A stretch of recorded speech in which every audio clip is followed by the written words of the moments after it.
నమస్తే, నేను Madhavi. Welcome to Q News. Telangana లంచగొండి అధికారుల మీద ఏసీబీ ప్రత్యేక దృష్టి పెట్టింది.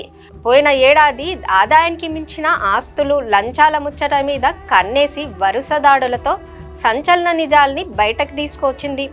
ముఖ్యంగా మన హైదరాబాద్ పట్టణంలో పట్టుబడ్డ అధికారుల అక్రమ ఆస్తుల లెక్కలు చూస్తే దిమ్మ తిరిగిపోతుంది. ఒకప్పుడు లక్షల్లో ఉండే ఈ అవినీతి లెక్కలు ఇప్పుడు ఏకంగా 100 కోట్ల దాకా పోతున్నాయి.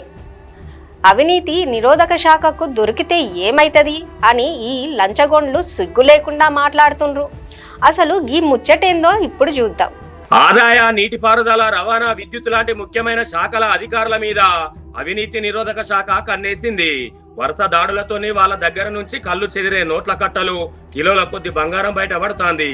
ముఖ్యంగా భూముల వ్యవహారాలల్లో కోట్ల రూపాయలు లంచాలు గుంజుతున్న అధికారుల చిట్టా బయటకు తీస్తాంది. సర్కారు లెక్కల ప్రకారం అరెస్టు చేసినప్పుడు వాళ్ళ ఆస్తుల విలువ 10 కోట్ల లోపలనే ఉంటుంది. కానీ బయట మార్కెట్లో వాటి విలువ చూస్తే మాత్రం అధికారులకు సైతం కండ్లు బైర్లుగా అమ్ముతాయి.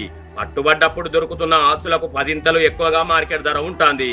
దీని ప్రకారం 100 కోట్లకు పైగా అక్రమాస్తులు కూడబెట్టుకున్న అధికారుల భరతం పడుతోంది అవినీతి నిరోధక శాఖ. ఈ దాడులల్లా ఎంతో మంది బండారం బయటపడుతోంది. హైదరాబాద్ జలమండలి అధికారి అనంతలక్ష్మి కుమార్ గుర్తున్నాడు కదా, ఆయన మీద చేసిన దర్యాప్తులా ఎన్నో నిజాలు బయటకు వచ్చినాయి. ఇప్పుడు చెంచల్గూడ జైలులా ఊచలు లెక్క పెడతాండు. నీటి సరఫరా, నీళ్ల బండ్లు, ఒప్పందాల ముచ్చట్లల్లా భారీగా పైసలు తినడం తేలింది.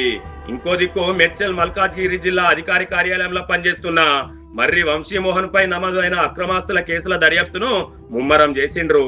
ఈ మధ్య ఆయన ఇంటితో పాటు మొత్తం 11 జాగాల్లో సోదాలు చేసిన అధికారులు భారీగా అక్రమాస్తులను పట్టుకున్నారు. ఈ కేసుల వంశీమోహన్ ను న్యాయమూర్తి ముందు నిలబెట్టంగా ఆయనను 14 రోజులు జైలుకు పంపిండ్రు. ఇట్లా ఒక్కొక్కరి బండారం బయటపడుతుంటే మిగతా లంచగొండుల గుండెల్లో రైళ్లు పరిగెడుతున్నాయి. అవినీతి కేసుల విచారణకు ఏళ్లకేళ్లు జాప్యం. అవినీతి నిరోధక శాఖకు దొరికినా ఏమైతది, కొన్ని రోజులు జైలులో ఉండి వస్తామని అక్రమార్కులు సిగ్గు లేకుండా బాజాప్తా చెప్తాండ్రని అధికారులు తెలిపిర్రు. దాడులు చేసేటోళ్ళు చేస్తూనే ఉన్నారు గాని వాళ్ళ మీద చర్యలు ఏమైతాయన్న ముచ్చట అంతుపడతలేదు. పోయిన 2.5 ఏళ్లల్లా అవినీతి ఉద్యోగుల మీద ఉక్కుపాదం మోపుతున్నా వాళ్లకు శిక్షలు పడటంలో మాత్రం మనం వెనుకబడిపోతాం. 2 రోజులు వార్తలల్లా నోట్ల కట్టాలను చూపిస్తారు. విచారణకు మోకాలడ్డుతున్న ఉన్నతాధికారులు. అసలు ఏం జరుగుతుందంటే వీళ్ళ మీద కేసుల విచారణకు సంబంధించిన అనుమతులల్లా ఉన్నతాధికారులు కావాలనే మోకాలడ్డుతాండ్రట. దీంతోనే అధికారులు దూకుడుకు బ్రేకులు పడతాయి. పోయిన 5.5 ఏళ్లల్లా 724 మంది మీద కేసులు పెడితే 1/2 కేసులల్లా మాత్రమే అభియోగ పత్రాలు ఇచ్చిండ్రు. దాడులల్లా దూకుడు ప్రదర్శించిన ఫలితం శూన్యం. ముఖ్యమంత్రి అధికారులకు పూర్తి స్వేచ్ఛ ఇవ్వడంతోని వాళ్ళ దాడులల్లా దూకుడు పెరిగిన మాట నిజమే. ఎవరైనా దొరికినప్పుడు వాళ్ళ మీద చర్యలు తీసుకోవాలని ఆయా శాఖలకు రాతపూర్వకంగా సిఫారసు చేస్తారు. మళ్ళీ కొలువులలో చేరి దందా షురు చేస్తున్న లంచగొండ్లు. అయితే గీడనే వీళ్ళు తప్పించుకునే మార్గాలు వెతుకుతాండ్రు. ముందు ఉన్నతాధికారులు వాళ్ళను విధుల్లోకెళ్లి పక్కన పెడతారు.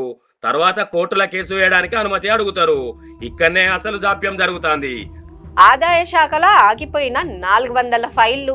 ఆదాయ శాఖ నుంచి అనుమతి కోరిన దస్తాలు 5 ఏళ్లకు పైగా ఆగిపోయి ఉంటాయి. రాష్ట్రం ఏర్పడినప్పటికీ నుంచి 400కు పైగా కేసులు ఇంకా ముచ్చటదేలకనే పడి ఉన్నాయి. దీంతోని పట్టుబడ్డ ఉద్యోగులు మళ్ళా కొలువులల్లో చేరి పెద్ద పదవులు కొడతాండ్రు. ఆ తర్వాత మళ్ళా రెచ్చిపోయి జనం దగ్గర పైసలు దండుకుంటాండ్రు. క్యూ న్యూస్ లో వీడియో ఎడిటర్లు కావాలను. మీడియా రంగంలో మీ టాలెంట్ కు ఇది సరైన వేదిక. 3 నుండి 4 సంవత్సరాల ఎక్స్పీరియన్స్ ఉండి Photoshop, premier pro, after effects లో నైపుణ్యం ఉన్నవారు కావాలను. ఫ్రెషర్స్ కూడా అవకాశాలున్నాయి. ఆసక్తి ఉన్నవారు వెంటనే సంప్రదించండి. 8143001981.